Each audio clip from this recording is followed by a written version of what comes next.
Mes amis lions, bonjour et bienvenue sur la chaîne Tarot à merveille. Pour votre tirage général, ceux qui me découvrent, soyez les bienvenus. J'espère que vous allez bien. Allez, c'est parti. Fermez les yeux un instant. Imaginez-vous le 28 de ce mois. Imaginez cette journée, pas dans les détails, dans la sensation. Imaginez-vous debout ce jour-là, avec une information nouvelle dans votre esprit. Une information que vous n'avez pas en ce moment. Quelque chose que quelqu'un vous a dit, que vous avez lu, que vous avez reçu, et qui a changé la couleur de tout. Pas la couleur du monde autour de vous, la couleur de votre monde intérieur. Comme si un filtre que vous portiez depuis longtemps avait soudain été retiré et que les teintes de votre réalité s'étaient réveillées d'un coup. Cette sensation, gardez-la, parce qu'elle n'est pas une projection, c'est un écho. L'écho d'un événement qui n'a pas encore eu lieu, mais qui est si certain, si inévitable, que votre corps le perçoit déjà, comme on perçoit l'orage avant les nuages, comme on sent la pluie avant la première goutte. Votre être profond sait ce qui vient, il le sait avant votre tête, et ce qu'il sait est grand. Je vais faire quelque chose d'inhabituel. Au lieu de vous préparer en allant de l'avant, je vais vous préparer en revenant en arrière. Je vais partir du 28, de ce moment où la nouvelle explose. Et je vais remonter le fil du temps, jour par jour, signe par signe, jusqu'à aujourd'hui. Pour que vous voyez, avec des yeux neufs, tout ce que la vie a déjà mis en place pour vous amener à ce moment. Tous les indices que vous avez reçus sans les reconnaître. Toutes les préparations silencieuses qui se déroulaient pendant que vous pensiez que rien ne bougeait. Partons du 28. Remontons. Les jours juste avant le 28. Dans les jours qui précéderont immédiatement la nouvelle, vous sentirez une accélération. Pas une accélération du temps extérieur. Les jours dureront 24 heures comme d'habitude. Mais votre perception va changer. Les choses vont sembler se déplacer plus vite autour de vous. Les conversations vont aller à l'essentiel plus rapidement. Les décisions que vous reportiez vont soudain vous sembler urgentes. Les hésitations vont se dissoudre, comme si un brouillard que vous ne perceviez même plus se levait et que le paysage, soudain visible, exigeait une action immédiate. Vous sentirez aussi une nervosité particulière, pas de l'anxiété, de l'anticipation, la même sensation que la veille d'un voyage, quand les valises sont presque faites et que le corps hésite entre l'excitation du départ et la nostalgie de ce qu'on laisse. Parce que la grande nouvelle que vous allez recevoir implique un départ, pas un départ physique nécessairement, un départ intérieur, le départ d'une version de vous-même qui ne sera plus nécessaire une fois que l'information sera connue. Et votre corps, qui sait avant votre tête, commencera à faire ses adieux à cette version, pas avec tristesse, avec la gratitude discrète de celui qui sait que le chapitre qui se ferme a été utile, même quand il a été douloureux. Les jours avant cela seront marqués par un phénomène que j'appelle le nettoyage spontané. Vous aurez envie de ranger, de trier, de jeter des choses que vous gardiez depuis longtemps sans savoir pourquoi, des vêtements qui ne vous ressemblent plus, des papiers qui appartiennent à un passé révolu, des objets chargés de souvenirs que vous n'avez plus besoin de garder parce que les souvenirs eux-mêmes se sont transformés. Ce nettoyage ne sera pas motivé par un désir de propreté. Il sera motivé par une impulsion plus profonde, celle de faire de la place, de libérer de l'espace physique pour accueillir ce qui vient. Et le corps sait que ce qui vient prend de la place, beaucoup de place. Remontons encore, 2 semaines avant le 28. C'est ici que les signes deviennent plus subtils mais plus fréquents. Vous commencerez à remarquer des répétitions, des thèmes qui reviennent dans des contextes différents. Un mot, un concept, une idée que vous entendrez dans une conversation, puis retrouverez dans un article, puis verrez affiché quelque part, puis entendrez dans la bouche d'un inconnu. Ces répétitions ne sont pas des coïncidences, ce sont des confirmations. L'univers ne sait pas murmurer, il répète, il insiste, Il revient avec le même message sous des déguisements différents jusqu'à ce que vous finissiez par dire « D'accord, j'ai entendu ».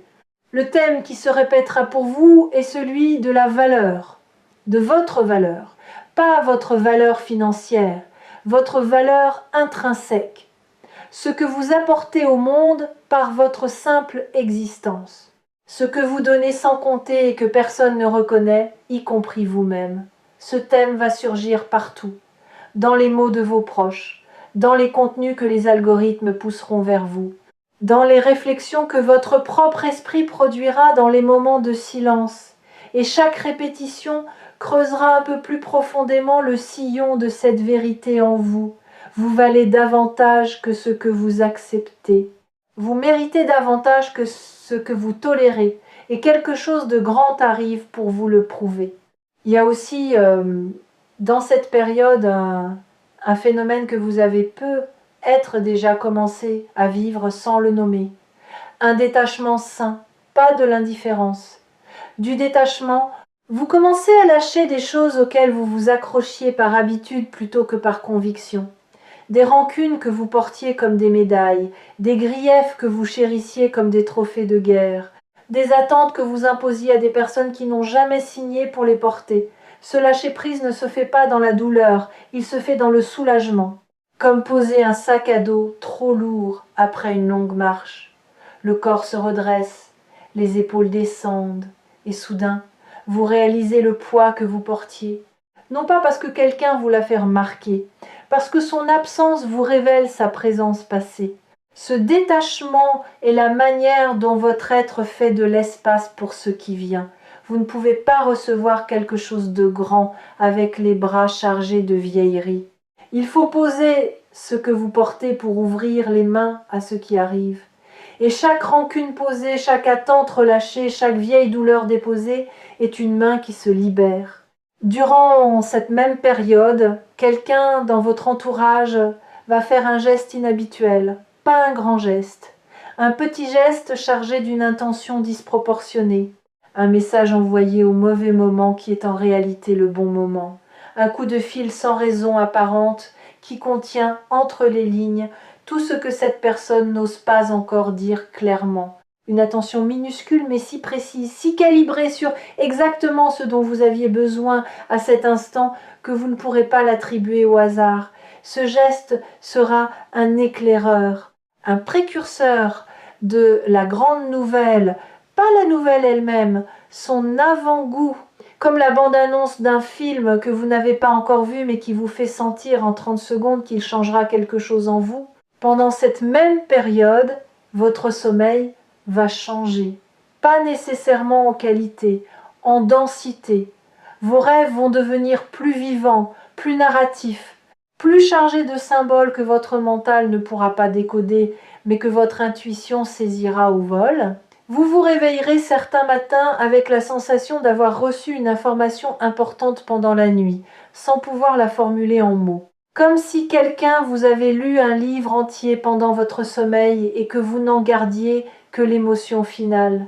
La joie peut être, le soulagement, la certitude inexplicable que quelque chose de bon est en route. Ne cherchez pas à analyser ces rêves, laissez-les travailler, ils préparent votre inconscient à recevoir ce que votre conscience n'est pas encore capable d'imaginer. Ils élargissent votre cadre de référence pour que, quand la nouvelle arrivera, elle trouve un espace intérieur assez vaste pour être contenue dans sa totalité, sans réduction, sans filtre, sans le réflexe habituel du mental qui miniaturise les grandes choses pour les rendre gérables. Remontons encore. Un mois avant le 28, c'est à dire, là où vous vous trouvez maintenant, ou très proche de maintenant. C'est ici, dans cette période exacte, que la préparation est la plus intense et la moins visible. Votre vie semble peu être immobile, stagnante. Vous avez peu être le sentiment que rien ne progresse, que les jours se ressemblent, que vous piétinez. Mais regardez avec les yeux du détective qui connaît déjà la fin de l'histoire. Ce piétinement n'est pas de l'immobilité, c'est de l'ancrage, Votre être est en train de planter ses racines plus profondément dans le sol de votre vérité pour pouvoir supporter le poids de ce qui va pousser. Les racines ne se voient pas, elles travaillent dans le noir, sous la surface, sans applaudissements, sans confirmation, sans la gratification immédiate que le mental réclame pour continuer. Et pourtant, sans racines, rien ne pousse, rien ne dure, rien ne résiste au vent. Ce que vous faites en ce moment, même si ça ne ressemble à rien de productif, même si ça ressemble à de l'attente, même si ça ressemble à du vide, est le travail le plus fondamental de toute cette séquence. Vous construisez les fondations sur lesquelles la grande nouvelle va se poser, et ce travail de fondation prend des formes que vous ne reconnaissez pas comme du travail. Les conversations que vous avez avec vous-même dans votre tête, ces dialogues intérieurs où vous remettez en question vos certitudes, où vous explorez de nouvelles possibilités, où vous vous autorisez des rêves que vous n'auriez pas osé formuler il y a 6 mois, tout cela est du travail de fondation. Les émotions qui vous traversent sans raison apparente, ces vagues de tristesse suivies de vagues de sérénité, suivies de vagues d'anticipation, tout cela est du travail de fondation, même l'ennui, même le vide, même ces journées où vous avez l'impression de n'avoir rien accompli. Votre inconscient, lui, n'a pas chômé. Il a trié, il a nettoyé, il a réorganisé les meubles de votre monde intérieur pour faire de la place à ce qui arrive. Vous ne pouvez pas voir ce travail parce qu'il se fait dans l'obscurité. Comme les fondations d'un bâtiment sont sous terre, invisibles, et pourtant ce sont elles qui déterminent la hauteur que le bâtiment pourra atteindre. Si les fondations sont profondes, le bâtiment peut s'élever. Si elles sont superficielles, il reste bas. Vos fondations, travaillées par des années de patience et de persévérance, sont profondes. Et ce qui va s'élever dessus correspondra à cette profondeur. Et ces fondations sont plus solides que vous ne le croyez. Chaque épreuve que vous avez traversée a ajouté une couche. Chaque doute que vous avez surmonté a renforcé la structure.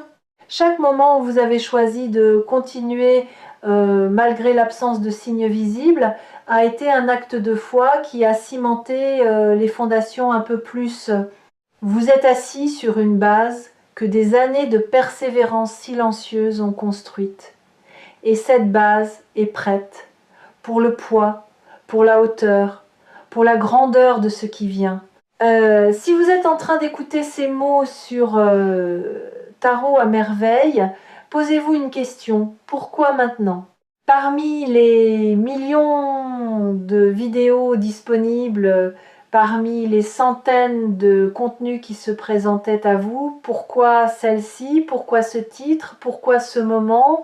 La réponse n'est pas dans les algorithmes, elle est dans votre instinct.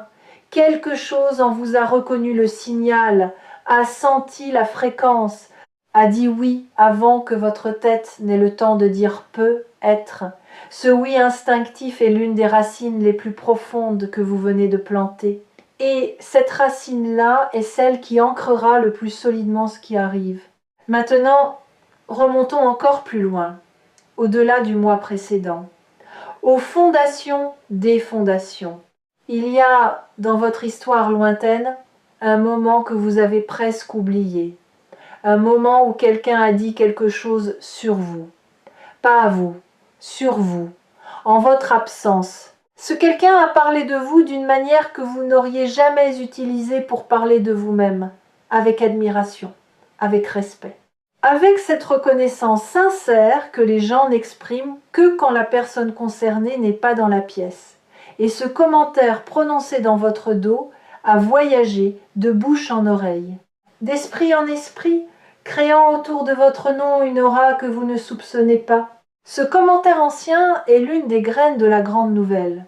Il a planté dans l'esprit de quelqu'un une perception de vous qui au fil du temps a mûri en projet, en idée, en opportunité. En cette chose concrète et tangible qui va se manifester d'ici le 28, vous ne saurez peu être jamais quel commentaire c'était, vous ne saurez peu être jamais qu'il l'a prononcé, mais vous en verrez le fruit. Et ce fruit vous semblera sorti de nulle part, alors qu'il a poussé pendant des années dans le terreau de votre réputation silencieuse. Parce que votre réputation, celle que vous n'avez pas construite volontairement, celle qui s'est bâtie geste après geste, acte de gentillesse après acte de gentillesse, preuve d'intégrité après preuve d'intégrité, cette réputation travaille pour vous 24 heures sur 24 dans les esprits de ceux qui vous ont croisés. Elle parle en votre nom quand vous n'êtes pas dans la pièce. Elle ouvre des portes que vous n'avez même pas frappées. Elle pose votre nom sur des listes dont vous ignorez l'existence.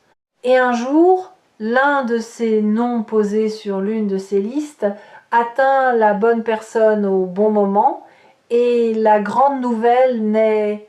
C'est exactement ce qui est en train de se produire. Quelque part, votre nom circule. Votre visage traverse des pensées. Votre compétence, votre qualité, votre humanité sont en train de converger vers un point de décision. Et ce point de décision va produire un résultat qui atterrira dans votre vie d'ici le 28. Non pas comme une aumône du destin, comme le retour logique de tout ce que vous avez semé. Le détective en vous voit maintenant la scène entière. Les indices étaient partout, depuis le début. Le commentaire d'il y a longtemps, le travail silencieux des racines, les répétitions thématiques, le geste éclaireur, le nettoyage spontané, l'accélération finale, et le 28, comme destination, comme point de convergence de tous ces fils invisibles. La grande nouvelle que vous allez recevoir a quelque chose de particulier. Elle ne sera pas seulement bonne, elle sera juste, juste au sens de la justesse, précise, calibrée, taillée sur mesure pour votre situation exacte. Pas une bonne nouvelle générique qui pourrait s'appliquer à n'importe qui, une bonne nouvelle qui ne pouvait arriver qu'à vous. Parce que seul votre parcours, avec ses détours précis, ses épreuves spécifiques, ses choix particuliers, pouvait créer les conditions de son apparition. Cette nouvelle va concerner un domaine de votre vie que vous aviez cessé d'espérer, un domaine que vous aviez rangé dans le tiroir des causes perdues, un espace intérieur que vous aviez verrouillé avec les mots « c'est trop tard » ou « ce n'est plus possible » ou « j'ai raté ma chance », et la nouvelle va prouver que chacune de ces phrases était fausse, qu'il n'est jamais trop tard quand le timing est celui de l'âme, que rien n'est impossible quand les fondations sont prêtes, et que les chances, contrairement à ce qu'on vous a appris, ne se ratent pas, elles se reportent. Elles attendent, elles reviennent sous d'autres formes quand vous êtes enfin capable de les accueillir. Pensez à cela un instant. Toutes les portes que vous pensiez avoir fermées définitivement, toutes les opportunités que vous pensiez avoir laissées passer pour toujours, ne sont pas mortes. Elles sont en dormance, comme des graines dans un sol trop sec qui attendent la pluie. Et la pluie arrive. Pas sous la forme d'un déluge qui emporte tout, sous la forme d'une pluie fine, régulière, suffisante, la forme la plus nourricière qui existe, celle qui pénètre le sol au lieu de ruisseler en surface, celle qui atteint les racines au lieu de rester sur les feuilles. La grande nouvelle du 28 est cette pluie. Et les graines en dormance, celles que vous aviez oubliées, celles que vous aviez déclarées mortes, vont germer, pas toutes en même temps. Pas toutes de la même manière, mais elles germeront. Et chaque germination sera une surprise dans la surprise, un bonus que vous n'aviez pas anticipé, un cadeau dans le cadeau. Parce que quand la vie décide de donner, elle ne donne pas au compte-gouttes, elle donne en cascade. Et vous êtes capable maintenant, après tout ce chemin, après toutes ces racines, après toutes ces nuits où vous avez tenu bon sans savoir pourquoi, vous êtes enfin la personne qui peut porter cette nouvelle sans qu'elle la détruise, sans qu'elle la gonfle d'un ego fragile, sans qu'elle la paralyse de terreur. Vous pouvez la porter avec dignité, avec gratitude, et avec cette humilité particulière de celui qui sait que le grand ne vient pas de lui mais à travers lui. Quand le 28 arrivera, quand la nouvelle se posera dans votre vie, comme un oiseau se pose sur une branche qui ne savait pas qu'elle l'attendait, vous aurez le choix de votre réaction. Et je veux que vous choisissiez la réaction la plus difficile et la plus libératrice de toutes. Pas la surprise, pas l'incrédulité, pas le doute, la reconnaissance. La reconnaissance tranquille de quelqu'un qui dit « je savais », pas avec arrogance, avec cette certitude douce de celui qui sentait depuis longtemps que quelque chose approchait, qui percevait les vibrations sans pouvoir les nommer, qui faisait confiance au processus même quand le processus semblait être en panne. Et cette reconnaissance, quand elle s'installera en vous, va libérer quelque chose d'immense, l'énergie que vous consacriez au doute. Pendant combien de temps avez-vous douté? Pendant combien de nuits avez-vous laissé le doute occuper votre esprit comme un locataire indésirable qui ne paie pas son loyer? Des mois, des années peut être. Et pendant tout ce temps, le doute consommait une énergie considérable, l'énergie de la résistance, l'énergie de la question sans réponse, l'énergie du peut-être qui ne se résout jamais. Quand la grande nouvelle arrivera, le doute sera expulsé, non pas par la force, par l'évidence. Parce que l'évidence est le seul antidote au doute que la volonté ne puisse pas reproduire. Vous pouvez vous forcer à ne pas douter, vous pouvez vous répéter des affirmations, vous pouvez raisonner avec votre mental, mais le doute résiste à tout cela. Le seul ennemi face auquel le doute capitule sans condition, c'est la preuve. Et la preuve arrive, le 28. Et l'énergie libérée par la disparition du doute sera colossale. Imaginez ce que vous pourrez faire avec cette énergie, les projets que vous pourrez lancer, les relations que vous pourrez approfondir, les rêves que vous pourrez nourrir. Tout ce qui était impossible quand le doute monopolisait vos ressources intérieures deviendra soudain possible, non pas parce que le monde a changé, parce que votre réservoir d'énergie est enfin plein, enfin disponible, enfin orienté vers la construction plutôt que vers la résistance. Cette reconnaissance est le dernier acte de votre préparation, l'acte qui scelle tout le travail intérieur, qui dit à l'univers « j'ai reçu, j'ai compris et je suis prêt pour la suite ».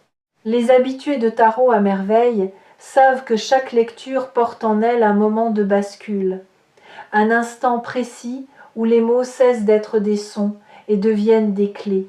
Si cet instant s'est produit pour vous quelque part dans cette vidéo, si une phrase a résonné plus fort que les autres, si une image a provoqué un frisson ou une boule dans la gorge, alors le moment de bascule a eu lieu. Et ce qui a basculé ne reviendra pas à sa position d'origine, parce que les prises de conscience une fois faites sont irréversibles. On ne peut pas comprendre ce qu'on a compris. On ne peut pas sentir ce qu'on a senti. Et ce que vous avez senti en écoutant cette vidéo est la vibration exacte de ce qui vient. Le 28 n'est pas une date arbitraire, c'est le point de maturité. Le moment où le fruit est prêt à quitter la branche, où la chrysalide est prête à s'ouvrir, où la vague est prête à toucher le rivage et votre rivage est prêt, nettoyé par le temps, aplani par la patience, ouvert par la confiance. Ouvrez les mains, ouvrez le cœur, ouvrez cet espace intérieur que vous avez protégé pendant si longtemps. Ce qui arrive est grand, et vous l'êtes aussi, plus que vous ne l'avez jamais cru, plus que vos doutes ne vous l'ont jamais permis de voir, plus que le miroir ne vous l'a jamais montré. Et quand le doute reviendra dans les jours qui vous séparent du 28, revenez sur Tarot à merveille. Revenez à cette vidéo, revenez au fil du temps que nous avons remonté ensemble. Et rappelez-vous que chaque indice était réel, que chaque signe était intentionnel, que rien dans votre parcours n'a été gaspillé. Le 28 approche, et ce qu'il porte à votre nom inscrit dessus depuis bien plus longtemps que vous ne le soupçonnez. Préparez-vous, non pas en construisant des murs, en ouvrant des portes. Chaque porte ouverte entre maintenant et le 28 est un pas de plus vers la nouvelle qui vous attend. Et cette nouvelle, quand elle arrivera, ne sera pas la fin. Elle sera le commencement de tout ce que vous n'osiez plus espérer. Le commencement d'un chapitre qui n'a pas de modèle, pas de précédent dans votre histoire. Un chapitre que vous écrirez avec des mains neuves, des mains débarrassées du poids des anciennes croyances, des mains libres de créer au lieu de s'agripper, des mains qui savent enfin recevoir sans serrer. Le 28 approche. Chaque jour qui vous en sépare est un jour de plus dans votre préparation. Pas un jour d'attente passive, un jour de transformation active, même si vous ne voyez rien bouger, même si tout semble immobile. En dessous, les racines travaillent, les fondations se renforcent et l'espace s'ouvre pour accueillir ce qui va tout changer. Vous n'avez jamais été aussi proche de ce qui vous était destiné depuis le début. Et le début, c'était bien avant que vous ne le croyiez, bien avant votre premier doute, bien avant votre première peur. Au tout premier battement de votre cœur,